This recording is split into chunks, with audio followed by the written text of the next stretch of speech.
Hey, today we're going to dive into a topic that's really trending: the impact of artificial intelligence, specifically large language models like Gemini and ChatGPT, on the future of education.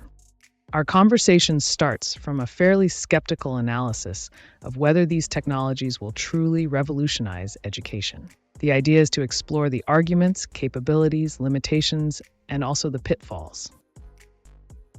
To start, there's an interesting pattern the source highlights. We've seen this before, right? Radio, TV, computers, all were hailed as the future of education. Now it's their turn.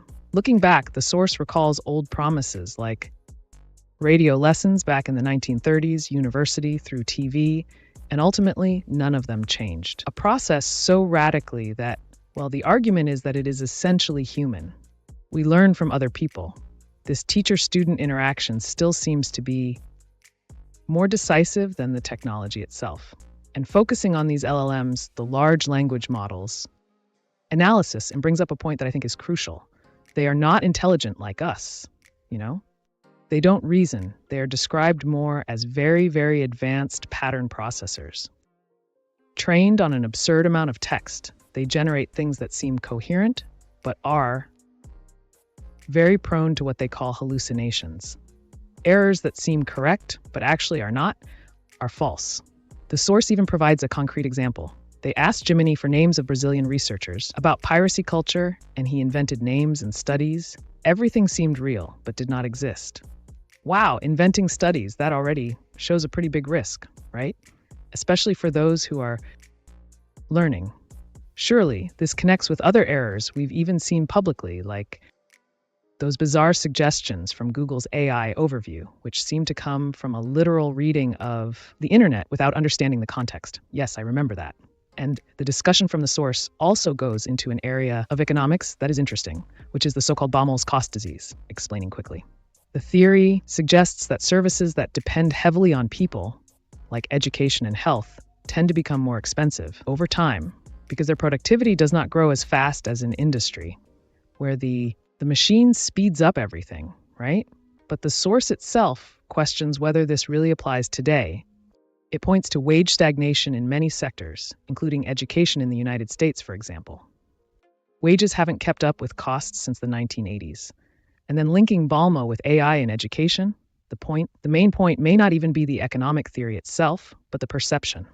The perception that the factor human is a cost bottleneck. And this idea may drive AI adoption, but perhaps the focus, it is not about improving the quality of education, but about reducing costs, scaling up, and pursuing profit, even if the quality of education and interaction may decline. This raises the central question that the source explores. Will AI be used to augment human work or to attempt replacing it on a large scale? The risks of this in practice, according to the source, are already emerging on several fronts. First, in material creation.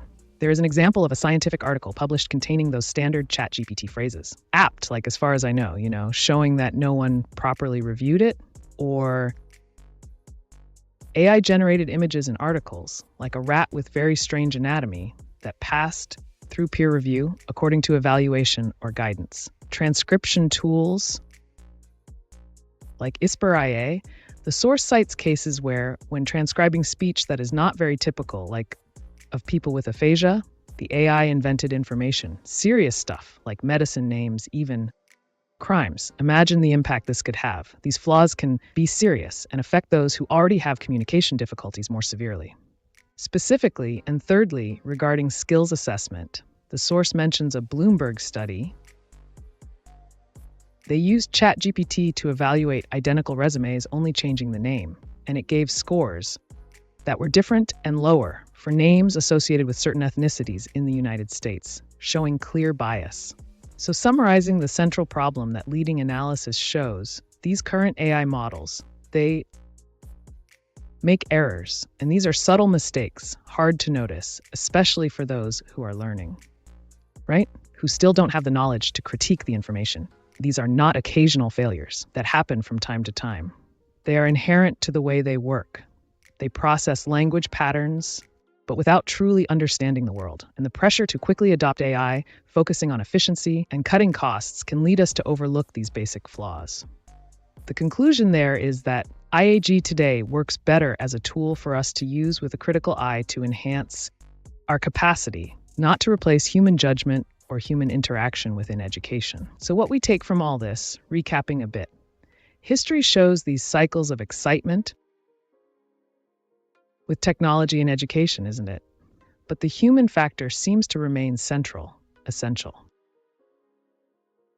And the IAG tools now, no matter how advanced they seem, have serious limitations and potential for error and bias, so there is much caution. The motivation behind the implementation, whether it is to improve pedagogy or just to cut costs, makes all the difference.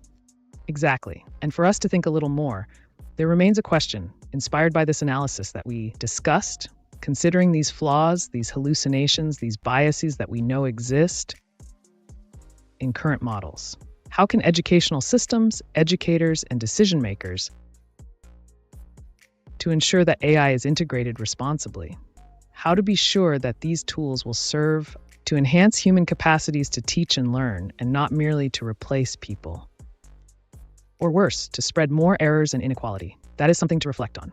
I would like to sincerely thank you for the opportunity to participate in this very special podcast. It's a pleasure to share ideas, experiences, and learnings in a light, enriching, and meaningful conversation. Purpose. The exchange was inspiring, and I'm very happy to contribute to such a relevant space. Congratulations on the initiative and for providing debates that truly add value to the audience. I hope we can meet again in future editions. Thank you very much for the invitation and for the warm welcome. And so we conclude the first episode of our podcast. I want to heartfelt thanks to our guest, Dr. Jessie Thompson, for her presence, the ideas shared, and such an enriching conversation. If you enjoyed the chat, don't forget to subscribe to the channel, leave your like, and share with someone who will also be inspired by our content.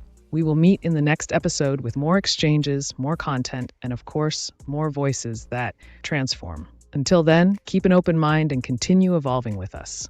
A big hug, and see you next time.